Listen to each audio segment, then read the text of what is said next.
And another great addition to our world of L&D, Kayleen Holt is here to share with us.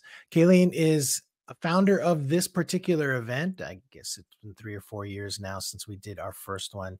So we'll always be grateful to Kayleen and Scissortail Creative Services for helping start the Accessible Inclusive Design Conference. Let me give you a quick bio on Kayleen. Kayleen is a learning experience design consultant and the founder of Scissortail Creative Services. As a late identified autistic woman with other types of neurodivergence and hidden disabilities, and a proud LGBTQ plus mama bear, Kayleen is a passionate ambassador for inclusion and is the author of the Inclusive Learning Pledge. You also have a great Facebook group that I see regularly, that I'm subscribed to and part of, that I see some excellent conversations come through there. So I don't know if you want to share that at all with everybody, but I think that's a fantastic place to be if you're on Facebook. Kayleen is going to be presenting Accommodating Neurodivergent Learners, Strategies for Inclusive Learning Design and Facilitation. And with that, I'm going to go ahead and hide myself from the screen and let you take over, Kayleen. Okay. Well, thank you so much, Luis. And thank you for mentioning the Facebook group. I kind of tend to forget to promote it. So anybody, if you're on Facebook already, I posted the link in the chat. Go join that. We talk about inclusive learning experience design when we remember to post there. And I really want to grow the group more so that we'll get more active with that. But it really comes in handy when you have questions about anything related to inclusion. You can post and get folks' input on that. I'm also posting the link to the Inclusive Learning Pledge, which I authored a couple of years ago, and I would love for you to go there, read it, sign it if it resonates with you. So welcome to this session. Give me a moment while I set up my screen sharing. It's always a little bit of a process with AirMeet for me, because there's something about working on a Mac. Anyway, so I'm going to share my screen and you'll see some trees in a moment. And then start my presentation.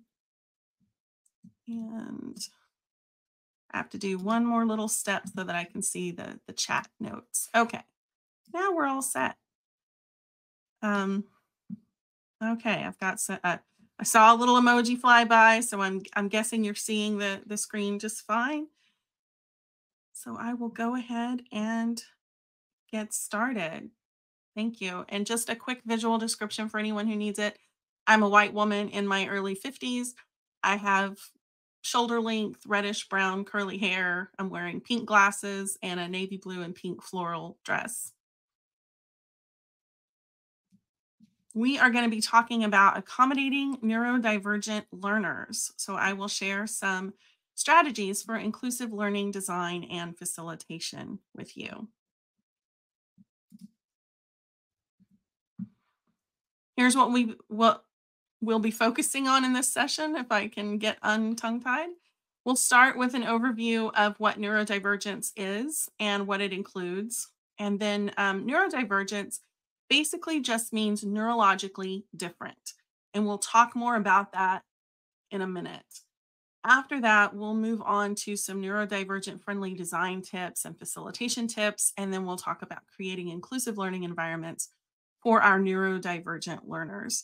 So the strategies I'll share with you today, we're kind of going beyond what the Web Content Accessibility Guidelines say, because they don't really include a lot for us neurodivergent folks.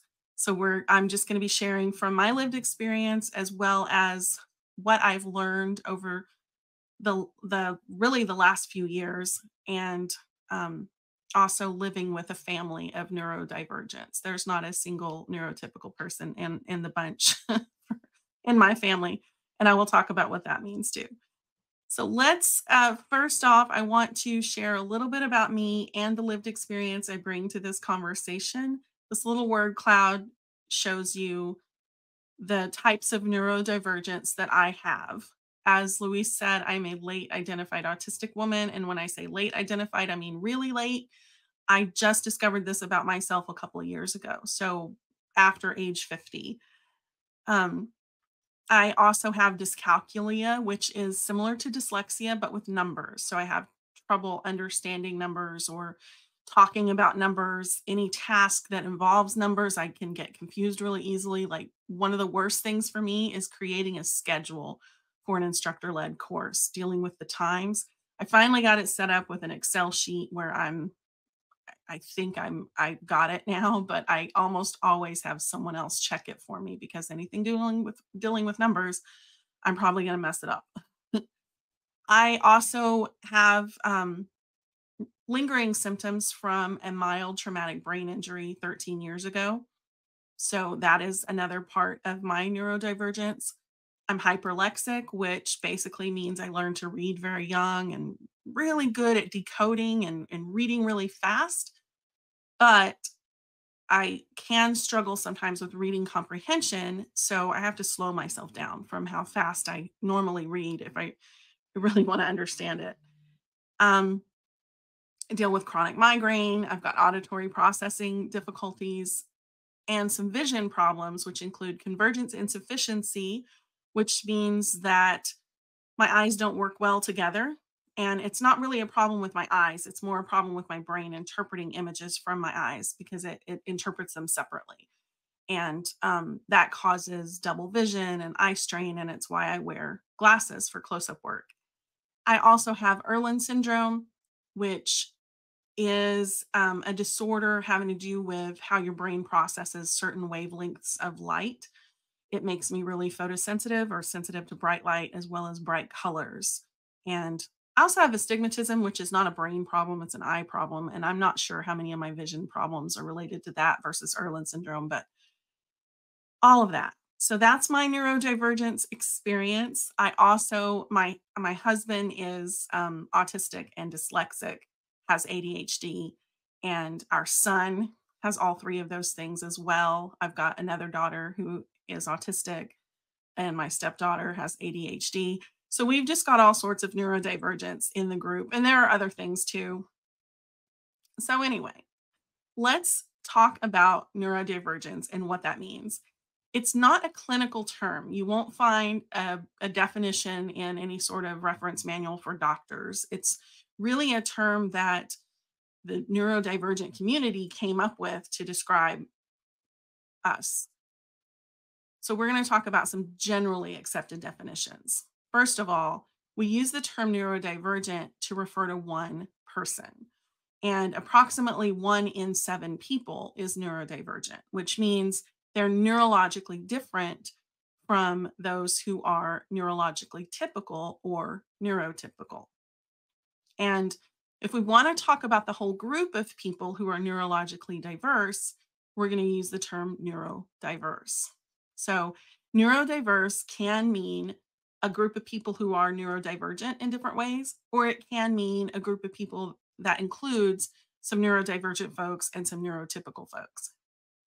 Neurodivergence is a part of our identity, kind of like, gender, sex, or ethnicity. What is covered under the umbrella term of neurodivergence kind of depends on who you ask. When Judy Singer first came up with this term back in 1998, she used it to refer to autistic people. And there are lots of types of neurodivergence that kind of come along with autism or often show up with autism, like dyslexia, dyscalculia, the things on the right side of this graphic in white. Over the past year or two, really, the definition of neurodivergence has kind of evolved for some people, and some people include many other types of neurological differences under this term. And those are the things you see on the left of this graphic, like OCD and DID, which is dissociative identity disorder, schizophrenia, anxiety, and so on.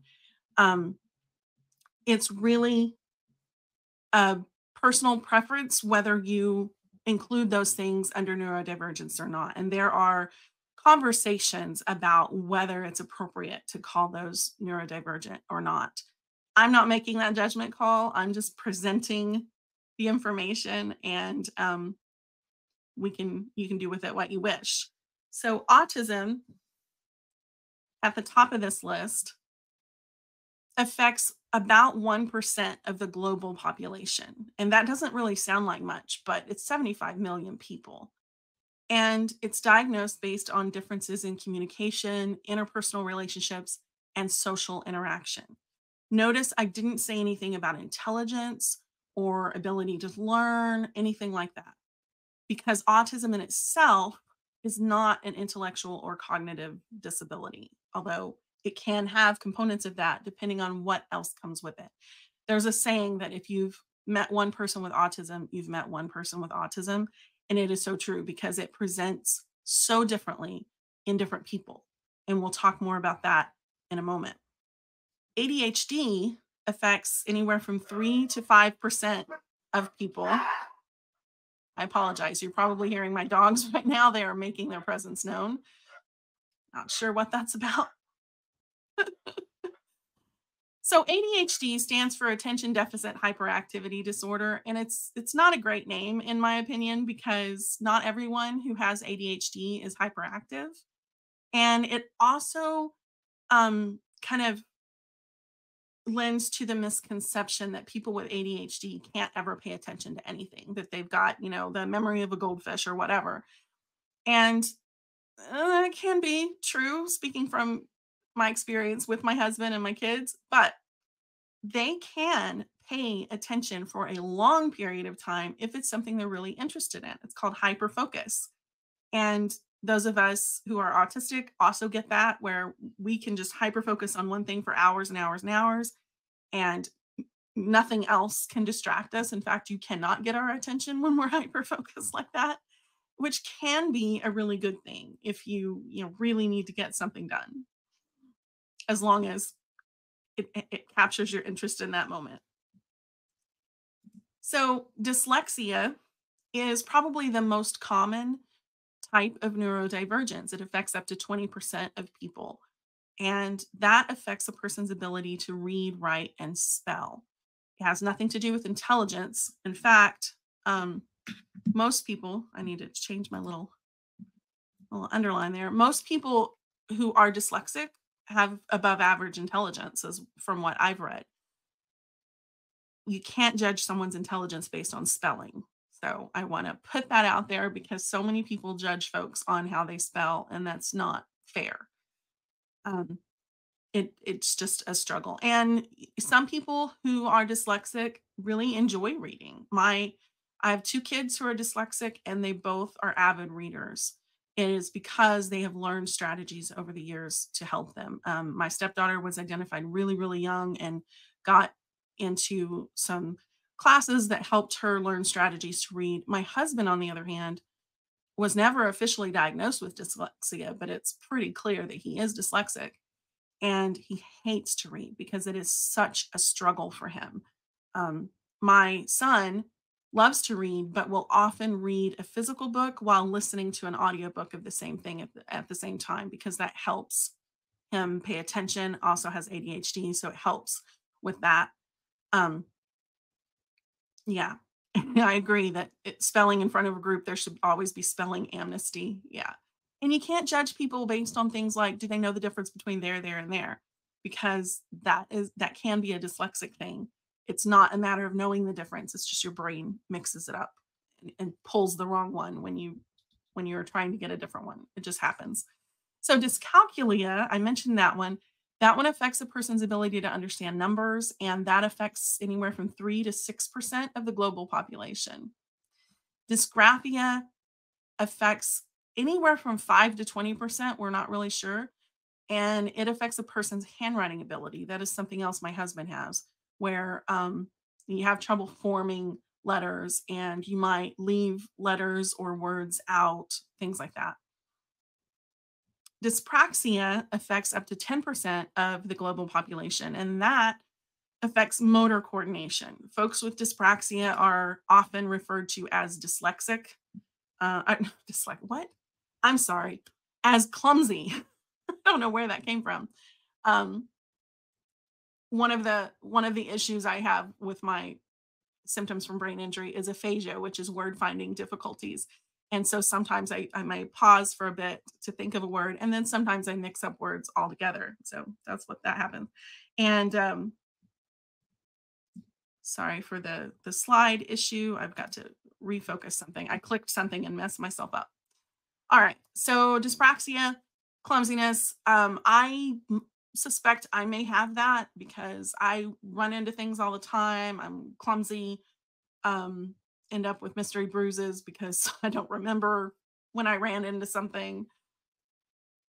And then the next one is hyperlexia, which I mentioned. It is generally only talked about in regard to children, but my view is hyperlexic children grow up and they become hyperlexic adults, but there's really not a lot of information about this one. Hyperlexia, I've only seen it referenced in regard to autistic children, and the numbers that I've seen said it affects anywhere from 5 to 20% of autistic children.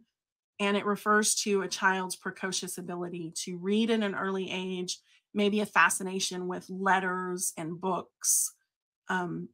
My autistic daughter, one of her favorite toys as a kid were these little foam letters. She'd play with them in the bathtub and everything. And when she was 2, she knew the name of all those letters.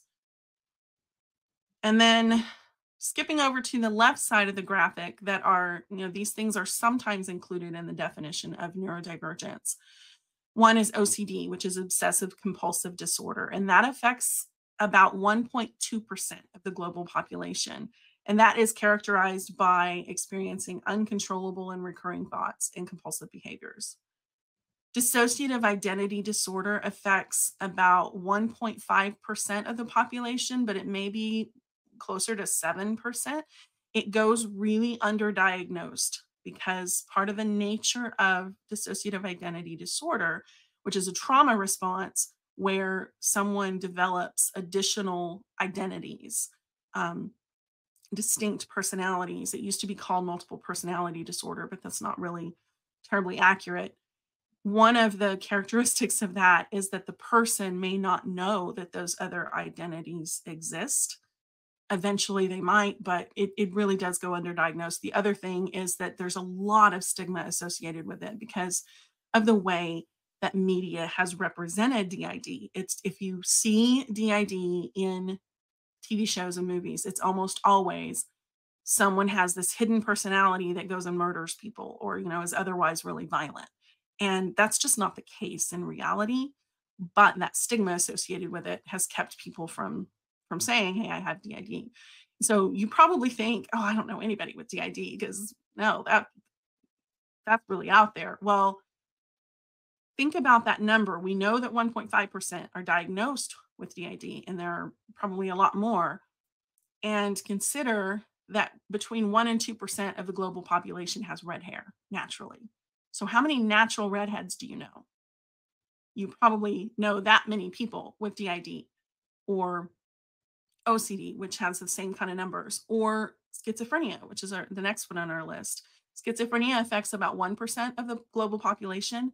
It's a chronic brain disorder characterized by disruptions in thought processes, perceptions, emotional responsiveness, and social interactions.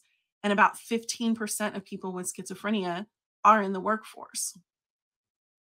And, unless they're in a psychotic episode, they're perfectly capable doing things you wouldn't know. I knew someone, a loved one, who had schizophrenia, and I wasn't aware of it until after his death. So it's not necessarily what you see in the news and on movies and things like that. Anxiety affects about 4% of the global population, and people with anxiety disorders experience intense fear and worry that interfere with their daily activities. Brain injury, I mentioned that one. That affects less than 1% of the global population, although that number may be underreported as well. And there are lots of different types of brain injuries, like a traumatic brain injury, a blow to the head, or it can be acquired in other ways through a stroke or a tumor or something that causes lack of oxygen to the brain. And more than 5 million people in the US are living with a disability related to a brain injury. It's actually the leading cause of death and disability worldwide. Tic disorders, one that you have most likely heard of is Tourette syndrome, but there are other tic disorders as well. They affect about 1% of the population. And tics can be uncontrolled physical movements, can be sounds, words, throat clearing, things like that. And then there are plenty of other types of neurodivergence. This is not an all-inclusive list by any means. There are things like post-traumatic stress, epilepsy, chronic migraine. Those things are often included under the neurodivergence umbrella. I want to talk about some distinctions between neurodivergence and other things because I have recently especially heard some like melding of the terms talking about neurodivergence as a cognitive disability or an intellectual disability or a psychological disorder, which is the way it's defined in the DSM. Like autism is defined as a mental disorder. At least I think it still is. And I don't see it that way. And most people in the autism community don't see it that way. It is just a neurotype. It's a difference in how our brains are wired. Now, whether someone considers their neurodivergence a disability of any kind is really a personal decision, and it has to do with how much that neurotype affects them and affects their daily living, affects how they interact with the world, and all of that stuff. So I do want to specify cognitive disabilities refer to problems with thinking, learning, remembering, and decision making.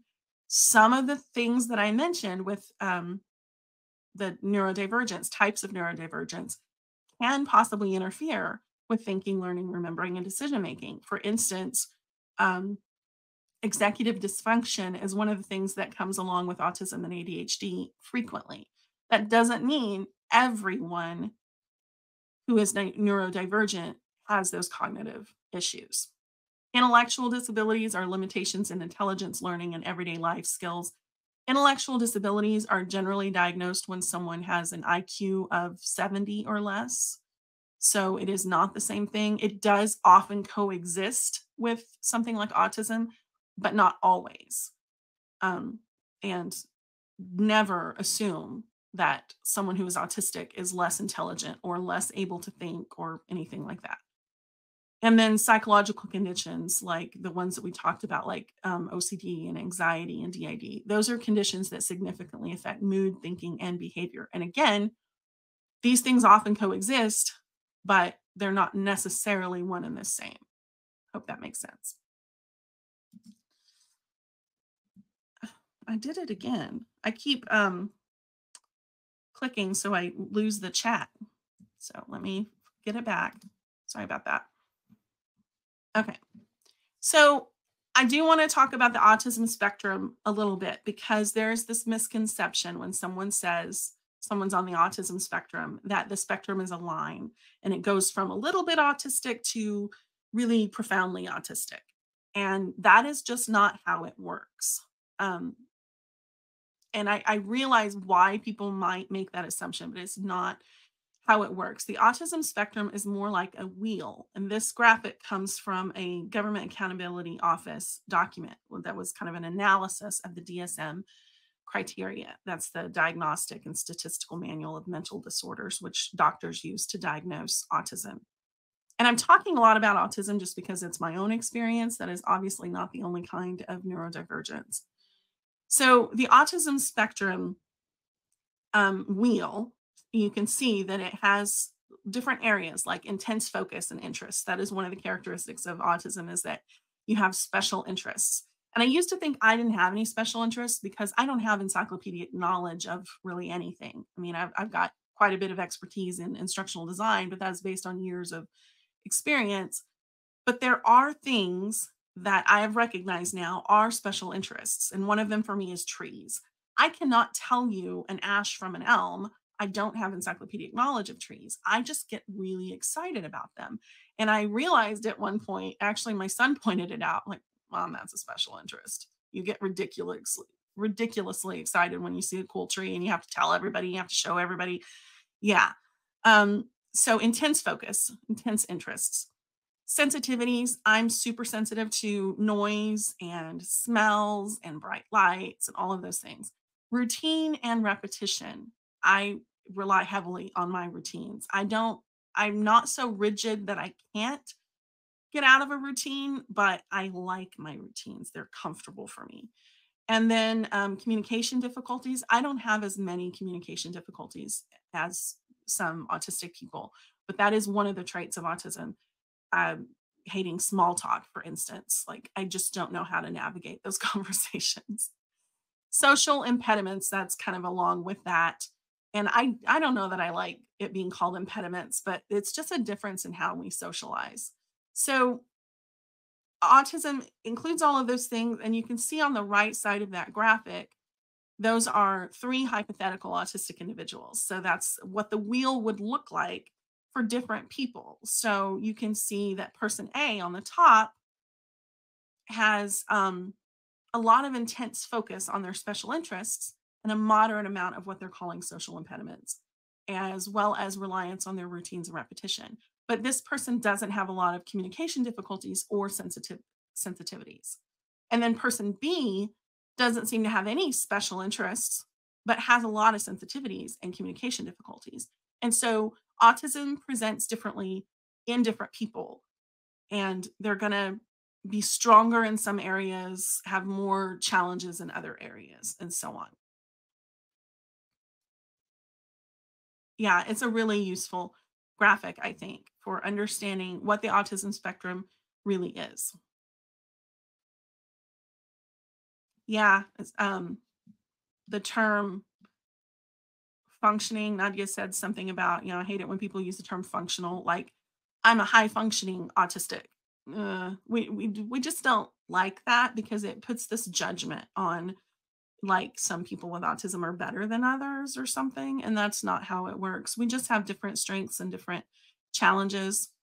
And if you put an autistic person in a social group with other autistic people, you're not going to notice a lot of difficulties communicating, a lot of difficulties socializing.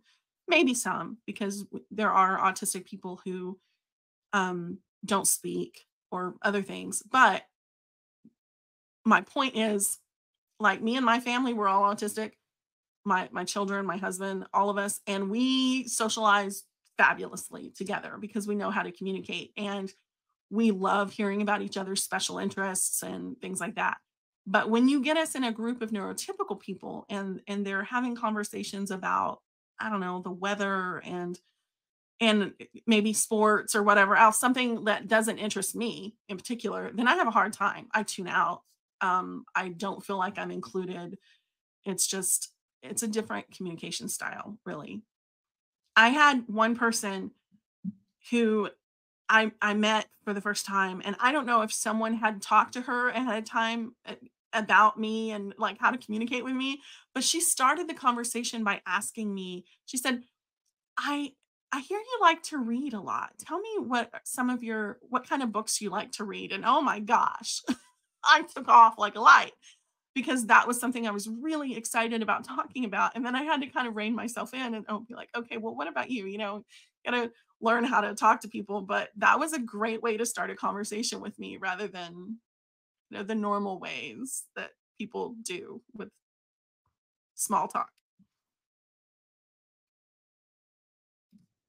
Okay, so the next, I want to talk about why these labels even matter. This quote, and I don't know who said it, but it says, "Why do you need a label? Because there is comfort in knowing you are a normal zebra, not a strange horse. You can't find community with other zebras if you don't know where you belong. It is impossible for a zebra to be happy or healthy, spending its life feeling like a failed horse." And I love that because I can't speak for everyone, but I know for me, discovering that I was autistic came with a huge sense of relief, and just it was like a weight being lifted because after a lifetime of feeling like I didn't fit in with people, I was weird, I have trouble making friends and keeping friends. It was healing to find out why and to find my little community of zebras instead of trying to always fit in with the horses.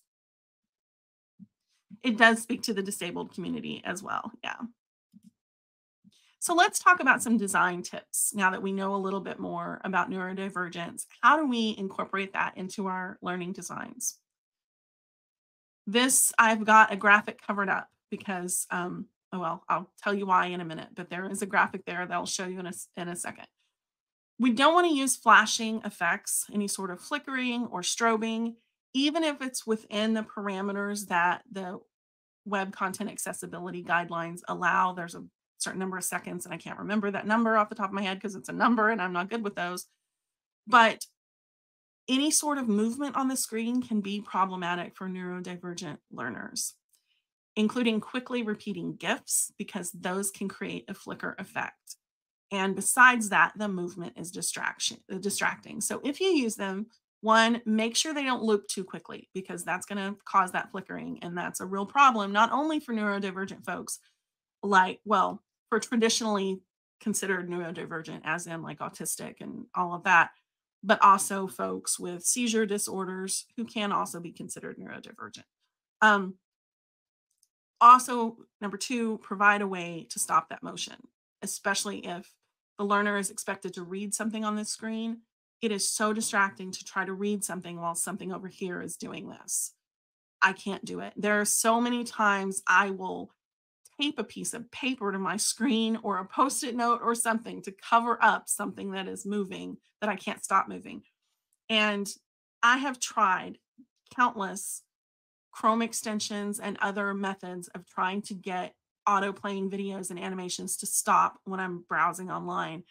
And there are problems with every single one of them that I've tried. Either they don't work consistently, or I had one enabled that was working for me pretty well. But then yesterday when I logged into AirMeet to test my video and audio and stuff, my video wouldn't play. And it was because of that Chrome extension that just stopped. And I've had that problem before when I've tried to join an online event, a webinar or something, the video wouldn't play because I had that extension enabled. So it's just frustrating to have to try to figure all those things out all the time. It would be so much easier if other folks would design with people like me in mind. Anytime you have movement on the screen, make sure the learner has a way to pause that movement. I recommend not using any sort of moving backgrounds behind text, because that can create vertigo. It can create nausea. If you feel like you must, make sure there's a way to stop it. Lisa asks if I've ever created GIFs and what folks can do if you're creating GIFs. I'm just going to recommend not having them quickly repeat. Just if you watch some that loop really quickly, it causes a flickering effect. And I think I've created a GIF once, maybe twice. So I'm not any sort of expert on that, but I can just tell you from looking at them that the quicker the movement, the worse the flicker effect is. And provide a way to pause those if you can. Okay, now here's the thing where I have a graphic covered up. Bright colors can be problematic for autistic learners, as well as learners with seizure disorders or vision disorders, vestibular disorders. I'll show you an example, but if you are sensitive to bright colors, look away now. In fact, I have to look away because I can't look at this graphic. So instead of using highly saturated colors like the ones on the top, mute them. And the way that you can do that is if you're on the color wheel, you just drag the little color picker closer to the center or closer to, toward the opposite color. So like orange is the opposite of blue, green is the opposite of red, and yellow is the opposite of purple. So if you mix in a little bit of the opposite color, you're going to mute the color a little and make it easier for people like me to look at. I'm going to hide that again so I can look back at it. If I look at graphics like that, they have those really bright colors. And I found those because I was on Canva and I just typed in red, green, blue, and used the most saturated color that it came up with, its definition of here's red. If I look at those, especially together, it affects my vision for hours. Like I can't see things well. I can't read text well because it just gets, um, it can move sometimes. It can, um, I don't know how to, it's like there's a glare on it. And it can also trigger migraines for me. I've been down for 2 days at a time because I looked at bright red stuff for a second. Like people who want to give you their changes in bright red text, you know, the in Office and Word and stuff, you've got those standard colors that they use, and they're just so bright, and I can't look at them. So anyway, um, someone did mention in the chat being aware of like contrast, making sure you're using colors that work for learners. Yeah, you want to check with a contrast checker for sure. But contrast doesn't mean bright. So try to keep that in mind. Also, my last tip here is to avoid ultra high contrast. And what I mean by that is black on white or white on black. That is not a problem for the Web Content Accessibility Guidelines, but it is a problem for a lot of people out there who cannot look at a glaringly white background. In fact, I should have made this little square on the screen. I should have made that like a really light gray or something. I apologize. I cannot look at white text on a black background. It affects my vision for hours afterward, just like looking at bright colors. Yeah, I am sorry, Karen, for about the white box. Let me move on to a different slide. I should have made that like a little light gray. I apologize. Trying to teach you about ultra high contrast, and then I do something like that. I'm sorry. But you know what Meryl Evans always says, progress over perfection. We live and we learn. We will do better. I will do better. So some tips for using multimedia. You want to provide narration because that is helpful for dyslexic learners. Now, I personally like to read information. Remember, hyperlexic, I read fast. So I like getting information that way. So I used to really not include narration in a lot of my courses because I was like, well, you know, our learners can read. It's not a problem. But remember that up to 20% of the population has dyslexia, which means reading is a real chore, and that's going to add to someone's cognitive load. So instead of just dismissing that, consider those needs and provide narration, at least as an option. And don't use background music behind narration because for some of us with auditory processing difficulties, it's really hard to pay attention to someone talking when there's other noise behind it. There's just too much going into that one channel, that audio channel. And I mean, you can use intro and outro music maybe, but let learners focus on the narration. You know that you need to provide captions for synchronized audiovisual content, but I encourage you to also provide transcripts because transcripts are really helpful for those of us with memory issues. It is really helpful to be able to go back to that transcript and look at the information. And then provide audiovisual controls that let the learner pause, rewind, and speed up the audio or video. This is not only helpful for neurodivergent learners, but also, you know, any learner. If you get interrupted in the middle of your e-learning course, you want to be able to pause that audio or go back and catch what you missed. And then being able to speed it up. People who use screen readers, did you know that they generally will process spoken words about 5 times the rate of normal speech? So slowing them down to listen to a narrator at, you know, normal speed is really frustrating. And I've also learned a lot of folks with ADHD like to speed things up, helps them pay attention better. And Storyline makes that really easy. There's just a little checkbox to let people speed up the audio. So some tips for writing for neurodiverse or neurodivergent learners: use plain language. That's going to be better for everybody. And that's things like simple word choices, short sentences, using the active voice. That is going to help everyone learn better. And part of using plain language is avoiding jargon and minimizing acronyms. and not using idioms, those phrases that don't really make a lot of sense, like, oh, come on, you're pulling my leg. Remember that autistic folks, many of us are literal thinkers. And especially if you have a new idiom that we haven't heard before, or some phrase, we might not be able to understand what you mean by that. It's important to say exactly what we mean. And that also helps folks who aren't English speaker, who for whom English is not their first language. And then along with using plain language, we want to use paragraphs that are really short. Bulleted lists help. Using plenty of white space to improve legibility and readability. And then make sure that any instructions you give are really clear. Provide them in writing. If you tell me something out loud, I am not going to remember what you said.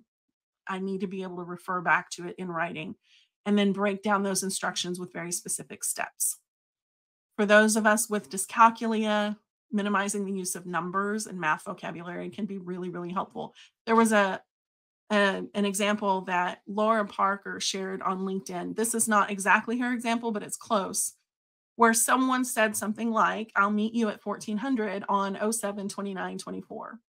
And whatever the date was, it was the current day. And she didn't realize at first, oh, that's today. You just see those numbers and get a little confused. So we should simplify that. And unless your audience uses the 24-hour clock all the time, unless they're very, very familiar with it, you can just say 2 p.m., and that makes it clearer. And it's also really helpful if you specify the time zone if you are working with people from different time zones, because we can't make assumptions. If you are speaking to one particular person, you're sending an email to someone, if you can translate it for their time zone, that really, really helps. And then there's no need to use so many numbers in the date. Like in this case, we could just say, I'll meet you at 2 p.m. today.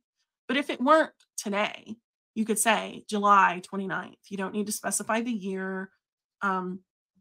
Also, depending on what that day was, let's say it was 07/09/24.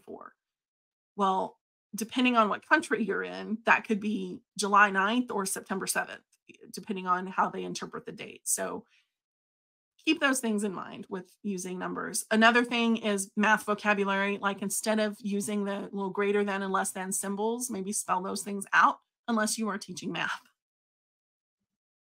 Some other tips, we want to avoid timed interactions because those can cause anxiety for many neurodivergent learners. My advice is not to use them unless you are simulating some real life job task that needs to be done in a certain amount of time, or if you're developing a learning game where time is a key component. And then if it's a game, maybe you can provide a free play option where someone can play without the time limit to reduce that anxiety. And then if you provide a helpline, if it's just a phone number, that can be problematic for a lot of neurodivergent folks. I don't know what it is, but making phone calls is just anxiety inducing. And many of us just don't like making phone calls at all. So if you can provide an email or specify that they can text that helpline, that helps a lot. And it also helps your learners who have hearing disabilities. And then offer online learning whenever possible, because online learning, whether it's self-paced e-learning or synchronous virtual training, is more inclusive for everyone, for neurodivergent learners, as well as people with other types of disabilities. If your organization primarily offers in-person training only, try to influence them to offer other options. It's just more inclusive. For example, if I were in a classroom right now, I would be dealing with probably bright fluorescent lights. That's going to interfere with my ability to learn. It's going to probably give me a migraine within an hour. And then I'm mentally checked out for the rest of the day. Another thing, this is my autism here, is I have an aversion to wearing shoes and especially socks. If I have to wear shoes that require socks, I am going to feel those socks strangling my little ankles all day. That is what it feels like to me. I hate it. I guarantee you that every time you've ever seen me on video in a webinar like this, I'm barefoot. I'm barefoot right now. If I were in a classroom, I would have to be wearing shoes, might have to wear socks, and I'm going to feel that discomfort, and it's going to distract me from whatever you're saying to me. It's just how my brain works. So, also along those same lines, do whatever you can to reduce stress and sensory input. Um, that's going to have a huge effect on someone's ability to learn. So, be very clear about instructions. Make it easy to register for the training. Make it easy to attend the training. Don't add any hoops that people have to jump through. Socks with ruffles, pure torture as a toddler. Okay, so some facilitation tips, and I will try to get through these fairly quickly. Um, let's think about some scenarios. You're teaching a class and you notice one of the participants doodling on her handout the entire time you're talking. How do you handle this? I'm going to give you some choices. So, A is talk to her during the next break. B, stand next to her while you talk. C, ignore it. Put one of those letters in the chat. What do you do? Yeah, I'm seeing some C's. Good. Y'all know that doodling has been shown to help people pay attention. I actually witnessed someone get chewed out for doodling during a meeting because the person assumed they weren't paying attention. And that is so not true. Some people need to be able to doodle or take notes so they can listen. Someone said coworker crochets during meetings. Yeah, doing something with our hands is really, really helpful. Now, on the flip side of that, for some people, like taking notes, if I'm in a meeting where I'm really just an observer, I'm not actively participating much, I have to be able to take notes that whole time to be able to stay engaged and pay attention. Otherwise, my brain is going to wander right off. So I'm typing the whole time, and I type copious notes. But for some people, like my husband, if they're told to take notes in a class or something, they cannot pay attention. He has dysgraphia. Remember, I said that. He cannot write and listen at the same time. And so, for instance, if he were in a meeting and you assigned him to be the note taker, he's going to balk at that. And it's not that he's lazy or doesn't want to do it, it's that he cannot listen and write at the same time. How about this one? You notice one of the participants in your class is wearing earbuds and seems to be listening to music. How do you handle that? Talk to him during the next break. Tell him to take them out. Ignore it. There's not necessarily a right or wrong here. I'm seeing some A's. I think I saw some C's. Yeah. For this one, I personally would talk to him during a break. I wouldn't call him out in the middle of class because that's embarrassing and that's just uncalled for. I wouldn't necessarily ignore it either, although you could just assume that he's okay. But I would want to talk to him and say, "Hey, I noticed you're listening to music. What's going on? What are you listening to?" or something. And maybe, get him to tell you something about that. But yeah, some people wear headphones all the time. It helps to reduce noise level. They might not be listening to anything, but if they are listening to something, it might actually be helping them pay attention. My son listens to music at a low volume, even in conversations and stuff, because that can help him tune out other extraneous noise. It gives him something else to focus on. So, and especially if they're working on a task, they've got an assignment they're working on, listening to that music will help them pay attention and kind of tune out distractions. All right, so another one more. What's my chat again? I will tell you, for some reason, PowerPoint for Mac doesn't give you the option to minimize the window, and that is a pain in the butt, let me tell you. Okay, so next one. You're teaching a process, and a participant asks, "Why do we need to do it that way?" And you explain, but they keep questioning you. How do you handle that? Add the question to the parking lot. Tell them that's just the way it's done. Just need to do it that way. Or explain what happens if it's not done that way.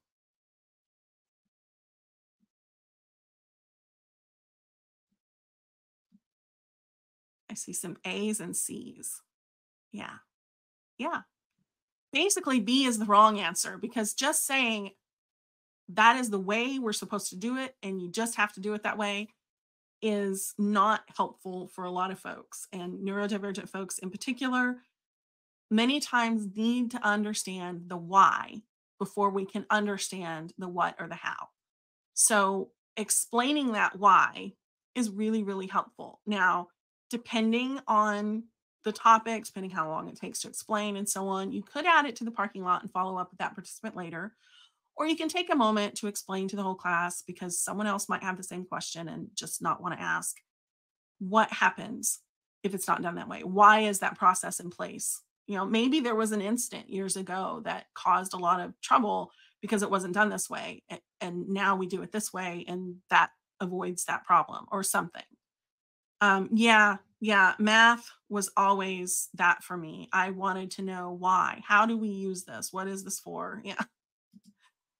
Okay, so a few things about facilitating with neurodivergent learners is to set expectations. Anxiety comes along with many types of neurodivergence. So communicating expectations is really, really important. Share the agenda ahead of time, again, at the beginning. Let people know exactly what to expect as far as the topics to be covered, how their grade is going to be determined, when they can expect breaks. Share norms, like explicitly telling people it's okay for them to get up and go to the bathroom when they need to, or if they need to stand and stretch, just go to the back of the room if they need to pace or whatever. Be explicit with things like that, because especially for us autistic folks, many of us were rule followers, and it's been kind of drilled into us to follow the rules and to fit in and whatever. And so we don't want to call attention to ourselves by getting up and going to the bathroom in the middle of class. So it helps to be explicit. Avoid surprises whenever you can and allow learners to prepare. For instance, a lot of in-person trainers like those icebreakers. Well, icebreakers cause a lot of anxiety for some of us. And so if you're going to ask people to maybe share a fun fact, maybe you can put that in your pre-course communication and let them know ahead of time so they can prepare that. Maybe share some examples of what you mean by that. And maybe even get more specific, because if I'm asked to share a fun fact about myself, I am going to give you that deer in the headlights look, and I won't, I'm like, oh gosh, I'm not fun at all. There's nothing fun about me, I saw someone say that they asked for boring facts, and that was a little bit friendlier to my brain. But also asking just more specific questions, like, tell me a hobby you like to do. Tell me a vacation you went on that you really liked, or something like that. Asking for favorites is another thing that causes me to kind of shut down because I can never pick a favorite. Just some things to consider. Also, neurodivergent adults have been through a lifetime of being othered, and many neurodivergent people have experienced some pretty severe bullying. We also learn to mask so we fit in better. So we pretend to be so called normal so we fit in. And all of that causes trauma that we need to be mindful of when we're working with neurodivergent learners. So we need to be mindful of the language we use, of not using any sort of stereotypical representations. If we can provide fidget toys in the classroom, or at least allow learners to use them, that can be very, very helpful. Fidgeting isn't because we're nervous, and it's not just about keeping our hands busy, but it's a method of stimming, which is calming ourselves down when we're experiencing sensory overload or stress. So giving us something to fidget with can help us stay regulated, which helps us to pay attention better and helps us learn better. If you're using a timer or a bell in class, try to make sure it's a gentle noise, and it can be helpful to play that noise in advance so learners know what to expect. I will tell you, I'm guilty of really messing up. I'm teaching a writing course right now, a cohort course, and in our first session, I used a timer from my phone. I had it set to that duck noise, that wah, wah, wah, and it was really sudden. I didn't warn people ahead of time, and unfortunately, I had my phone set really close to the microphone, so it was just loud when it went off. And that's problematic. It can trigger our fight or flight response, and increases our heart rate and makes it harder for us to pay attention. So don't mess up like I did. That was really bad. Also, be mindful of triggering topics and language. Remember that Neurodivergent folks often have experienced or witnessed violence in their lives. And so some of the expressions we use, some of the language we use can be really triggering, some of the stories we tell. So just give trigger warnings and be mindful of that sort of thing. A few other things you can do to help with regulation, because our nervous systems are more sensitive to stimuli than a neurotypical person, and that can get really overwhelming. So you want to give frequent breaks. That's important for everybody. But sometimes we run long and we skip a break, or we make it a really quick break, and that doesn't work for everyone, particularly people with disabilities. Allow people to stand up, move around, pace, let them know, you can go to the back of the room so you're not distracting everybody. Try to avoid distractions as much as you can. Do what you can to avoid sensory overload, like harsh lighting. Allow extra time if needed to complete tasks. That's really important for those dyslexic learners in particular. Limit interruptions. Task switching is really difficult for us.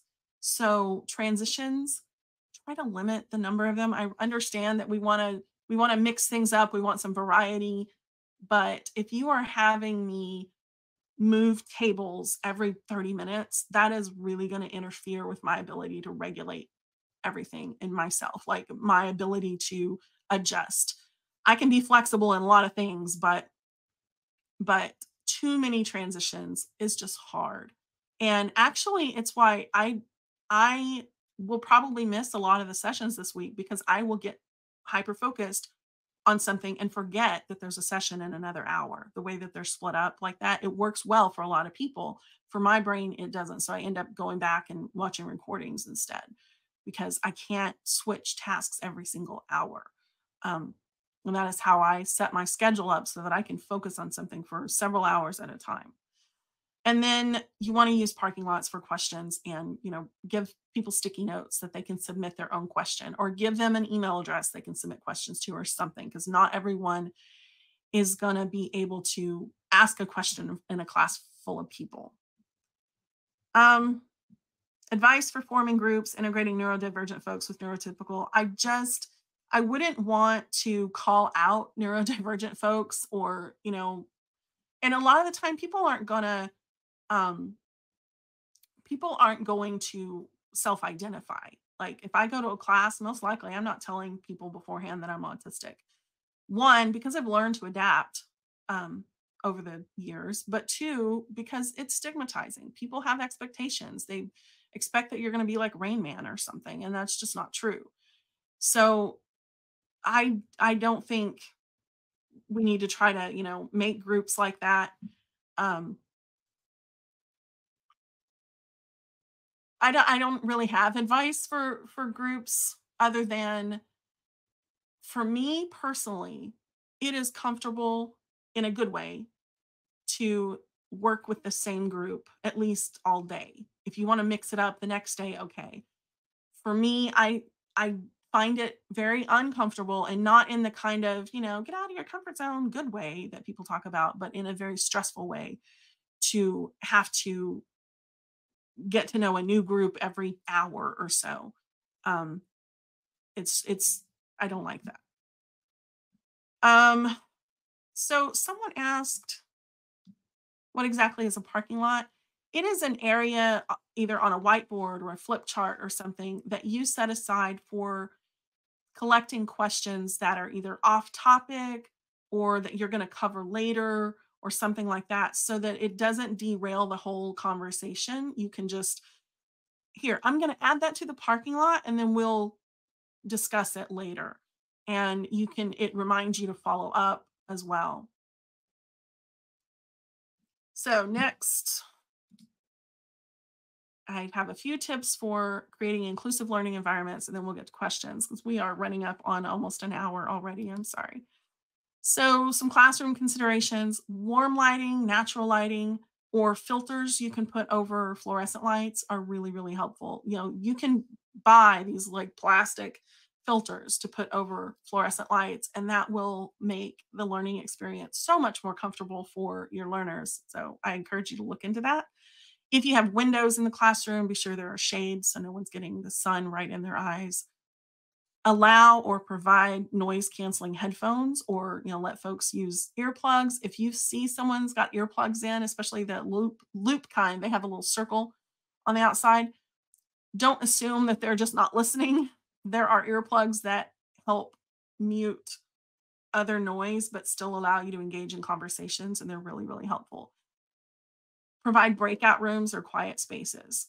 If everyone is working in small groups at the same time, that's a lot of noise in the classroom with people talking. And those of us with auditory processing difficulties have trouble tuning out those other conversations and focusing on the one that we're having. So if you can provide breakout rooms for different groups to work in, that's amazing. I understand that that doesn't always work. And then be mindful of odors. If you can, in your pre-course communication, ask people not to wear perfume or cologne. That's helpful for not only neurodivergent folks, but people with allergies or people with migraine and so on. And be mindful of cleaners you use in the classroom. If you're spraying the tables down right before class, make sure it's not a harsh smell, or the whiteboard cleaner. And it's not just those chemical smells. It can be things that you think smell really good, like lavender is one of my triggers. It will give me a headache every single time. So any sort of strong smell, be careful of that. And then provide fidget toys if you can. So I forgot to give you the link to these slides, but I included some resources on this slide because I will give you the PDF of these slides, and you can go to these if you want to. The Job Accommodation Network is a wonderful resource for learning how to accommodate people with different disabilities. And then there are other resources here too. The Designing for Autism article, that one that's second from the bottom, that's by Judy Katz. Really good article about designing for neurodivergence. So let me get you the link to the slides, and then Louise, help me with questions. I saw some in the chat as we were going, but I wasn't carefully paying attention to it.